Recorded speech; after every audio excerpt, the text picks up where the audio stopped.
શું કહેતા હતા? તો એવું કહેતો હતો કે બહારથી આપણી શોપનું લોકેશન ઘણા બધા કસ્ટમરને મળતું નથી, એટલે પ્રોપરલી આપણે લોકેશન બતાવવાનું છે. બરાબર છે. તો જો ભાઈ કસ્ટમર લોકો આ વિડીયો સેવ કરી લેજો. આ ઇલેક્ટ્રિકનો થાંભલો તમને દેખાય છે બરાબર, એવો સેમ થાંભલો સામેની સાઈડ છે જો બરાબર. આ આખું લક્ષ્મણનગર માર્કેટ છે. લક્ષ્મણનગર માર્કેટમાં આવો એટલે આવી રીતે 7 નંબરની ગલીમાં અંદર આવવાનું છે. અમારા નામનો દુરુપયોગ કરવા વાળા ઘણા લોકો છે કે જેને મહેનત નથી કરવી, હરામનું લેવું છે, એવા સેમ નામ રાખવા વાળા પણ લોકો છે. તો એનાથી થોડા સાવધાન રહેજો. 7 નંબરની શેરીમાં આવશો એટલે ડાયરેક્ટ અંદર આવી જાઓ એટલે અમારી શોપ દેખાશે. સાગરભાઈ આપણું લોકેશન બતાવો, હાલો આવી જાઓ. ક્યાં આવી જાય? આ બાજુ જોવો ભાઈ, મોટો શોરૂમ તમને દેખાય જશે, સગુન ફેશન લખેલો બરાબર.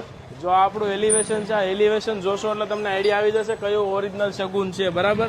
કેમ કે નામ તો ઘણા બધા રાખી શકે છે, પણ અહીંયા નસીબમાં લખેલું છે ને કોઈ લઈ જઈ શકતું નથી, ખાસ યાદ રાખજો. આપણો શોરૂમ છે ડ્રેસ વેસ્ટર્ન અહીંયા મળશે અને મેરેજનું કલેક્શન આ સાઈડ મળશે. સેમ શોરૂમ બીજું આ બાજુ છે, અહીંયા આવી જાઓ આગળ બરાબર. બંને શોરૂમ સામે સામે છે. અહીંયા તમને શગુન સારીઝ નામ વાંચવા મળશે. શગુન સારીઝ શોરૂમ આપણો અહીંયા છે, લગભગ 3 દિવસમાં શરૂ થઈ જાય. મેન વાત છે કે આપણા બે ભાઈના અમારા અહીંયા ફોટો જ છે ઉપર, એ આપણું ઓરિજિનલ લોકેશન. હા જો તમને કાંઈ છેતરાય નહીં ને એટલા માટે આપણે ફોટો પણ લગાવી દીધા છે. કિડ્સ વાળો શોરૂમ જે શરૂ થવાનો છે એ જોવો તમે, આ બાજુ તમને કિડ્સનો શોરૂમ દેખાશે બરાબર. તો શગુન કિડ્સમાં જેમને આવવાનું એમનું પણ ઓપનિંગ ડેટ હમણાં થોડાક દિવસોમાં જાહેર કરું છું કે કિડ્સનો શોરૂમ અમે કઈ તારીખે શરૂ કરી રહ્યા છીએ.